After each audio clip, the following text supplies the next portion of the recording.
Hello दोस्तों, मैंने अभी रिसेंटली एक बुक पढ़ी, रेत की मछली। ये मुझे बहुत ज़्यादा हर जगह दिख रही थी, रेत की मछली की, रेत की मछली ज़रूर पढ़ें। और ये रेत की मछली जो लिखी है कांता भारती ने लिखी है।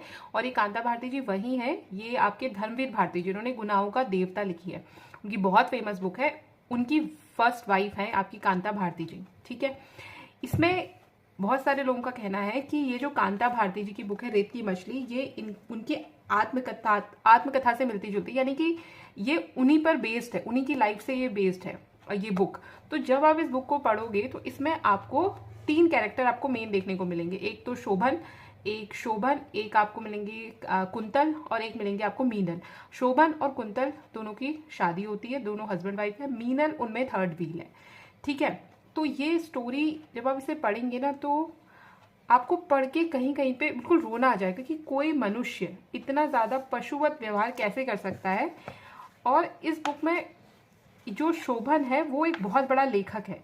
तो इसमें उसे दिखाया गया है कि वो एक बहुत बड़ा लेखक होने के बाद भी जो अपनी कहानियों से पाठकों के दिलों तक पहुंचने की कोशिश करता है, कहानी कथाओं में कुछ और लिखता है और रियल लाइफ में वो कुछ और है। और जो जिससे वो सीख रहा है, जिससे वो बातें सीखता है अपने दोस्तों से, अपने जो अन्य साहित्यकार मित्र हैं, और बाद में उन्हीं की सीखी सिखाई बातों को अपनी बातों में लपेटकर आगे प्रस्तुत कर देता है। तो ऐसी चीज़ इसमें बहुत कही गई है। और कैसे वो अपनी बेटी का ध्यान नहीं रखता, जब उसकी वाइफ प्रेग्नेंट होती है तो उसमें भी उसका ध्यान नहीं रखता है।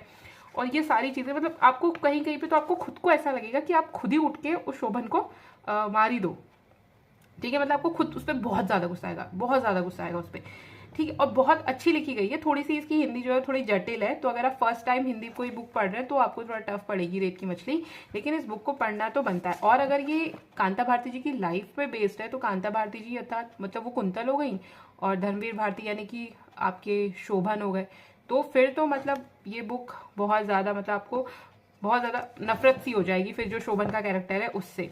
तो इस बुक की मैं आपको एक लाइन पढ़ती हूँ जो मुझे मतलब बहुत वो लगी। इसमें है कि पशु और आदमी के बीच एक अंतर होता है। आदमी के हाथ होते हैं, पशु के हाथ पैर में अंतर नहीं होता। आदमी के हाथ और पैरों में अंतर होता है। शोभन के उस आक्रमण से वह अंतर मिट गया।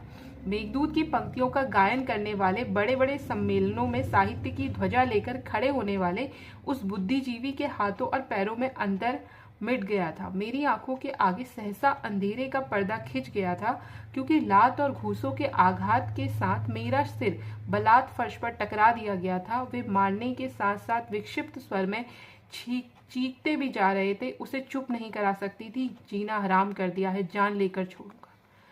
तो ये आप इस बुक को जब पढ़ेंगे ना, इसमें बहुत सारे ऐसे हैं कि किस प्रकार से शोभन ने कुंतल पर अत्याचार करें, फिर कैसे वो उनका घर छोड़ के चली जाती है, अपनी ज़िंदगी को फिर से समेटने की कोशिश करती है, कैसे उसने जो प्यार में आकर शोभन और कुंतल ने शादी करी थी, और कैसे शोभन उसे फिर धोखा देता है, उसके आंखों के सामने सामने धोखा दे रहा होता है, और उसके बाद उस धोखे को भी जस्टिफाई कर रहा होता है।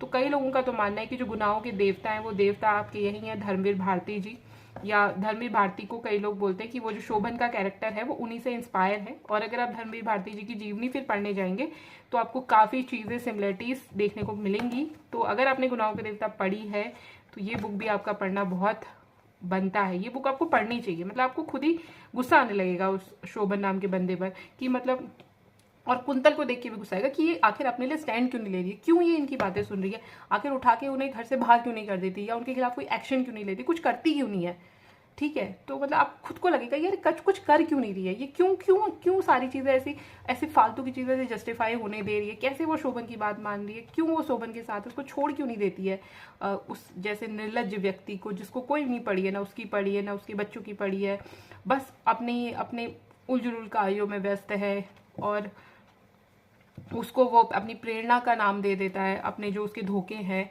उसको वो प्रेरणा का नाम दे रहा है। तो ये बुक आपको पढ़नी चाहिए, बहुत अच्छी बुक है रेत की मछली।